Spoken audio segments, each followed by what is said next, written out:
Welcome back mga kabayan, nagbabalik po muli ang inyong lingkod upang magbigay sa inyo ng mga bago at nagbabagang mga balita.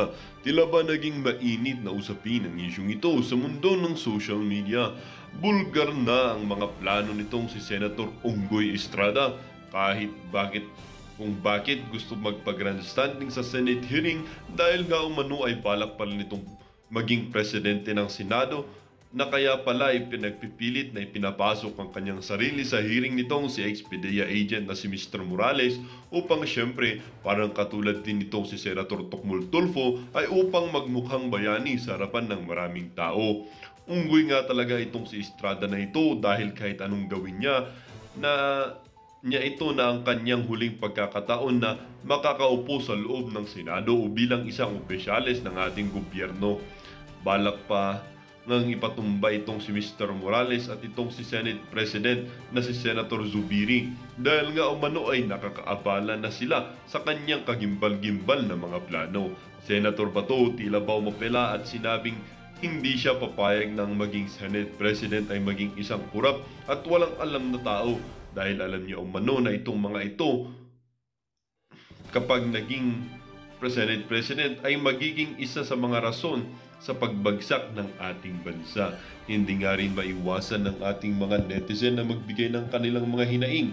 Sabi nga nila, nakakatawa na ang Senate of the Philippines. Out of 24 senator, dalawa dito ay convicted na magkakaibang kaso sa hukuman. Sila sina Senator Unggoy Estrada at Senator Tocmol Tulfo. Sana may batas tayo ng isang tao na hinatulan na ng hukuman sa isang kasong kriminal ay hindi na pinapahintulutang humawak ang anupang posisyon sa gobyerno. Kung ang hatol ay nakaapela sa mataas na hukuman, dapat ay mag-leave of absence without pay muna ang opisyal o senador habang nakapending pa ang apela sa krimen na nagawa niya sa kanyang buhay. Ang masama pa ay convicted criminal na siya, pending appeal ay naghahangad pang maging Senate President. Hindi na nahiya sa kanyang sarili at sa taong bayan.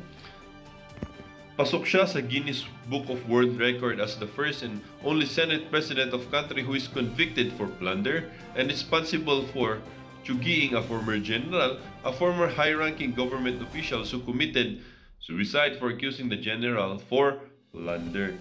Kaya kawawa, mahihirap, simpleng kasalanan lang, minsan nga frame up lang, kulong agad.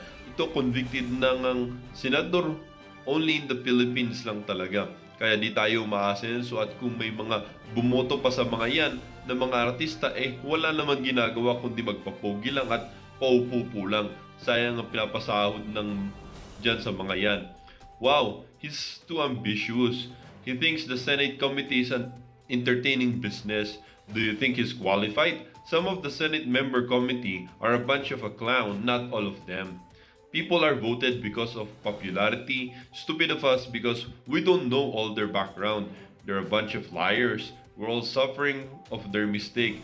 We OFW are not trusted with the government. We need some changes. We have enough of this.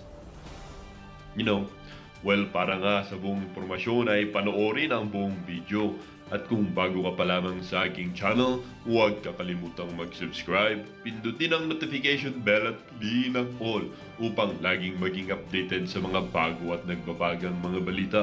At sa mga solid viewers naman natin dyan, maraming salamat naman ho sa patuloy na pagtangkilik sa ating channel. Tuloy-tuloy lang po ang laban para sa katotohanan at